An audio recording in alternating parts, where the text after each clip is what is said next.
Maggi noodles सबके पसंदीदा नाश्ता में से एक है, तो क्यों ना आज इस 2 मिनट नूडल्स से एक नया और चटपटा रेसिपी बनाया जाए, मैगी नूडल्स स्प्रिंग रोल। सबसे पहले इसका फिलिंग बनाने के लिए एक गरम पैन में तेल डालेंगे और उसमें बारीक कटी हुई शिमला मिर्च डालकर हल्के आंच में भून लेंगे। इसे हम 1 से 2 मिनट तक ही भूनेंगे। इसके बाद डालें गुआर फली, इसे भी 1 मिनट तक पकाएं और आप गुआर फली को जितनी बारीकी से काटेंगे ये उतनी अच्छे से पकेंगे। अब बारी है मैगी नूडल्स मिलाने की। इसे आप हाथों से तोड़ लें और मिला लें। साथ में डालें पानी। पानी की मात्रा थोड़ी कम रखें क्योंकि हमें इसे हल्का कच्चा रखना है।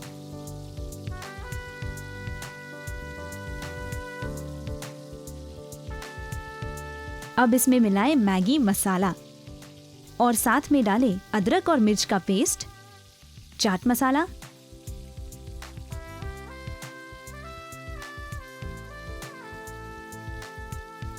इसे मिलाने के बाद इसमें डालें 1.5 चम्मच टमेटो सॉस।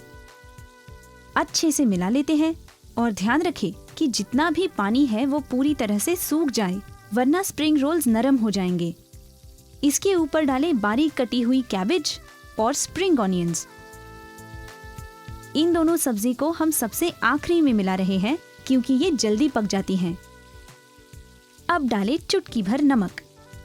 नमक डालते वक्त ध्यान रखें कि चाट मसाला, मैगी मसाला और टमेटो सॉस में नमक की मात्रा पहले से है, इसीलिए बिल्कुल थोड़ा ही नमक का इस्तेमाल करें। अब ये मिश्रण तैयार हो चुका है। हमारा मैगी का मिश्रण ठंडा हो गया है।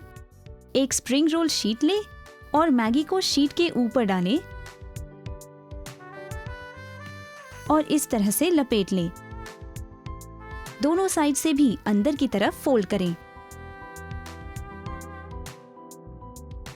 फिर पूरे शीट को मजबूती से लपेट लें। इसे आटे से चिपकाएं ताकि रोल को तलते वक्त ये खुल न जाए। अब ये तलने के लिए तैयार है। ध्यान रखें कि तेल बहुत ज्यादा गर्म न हो।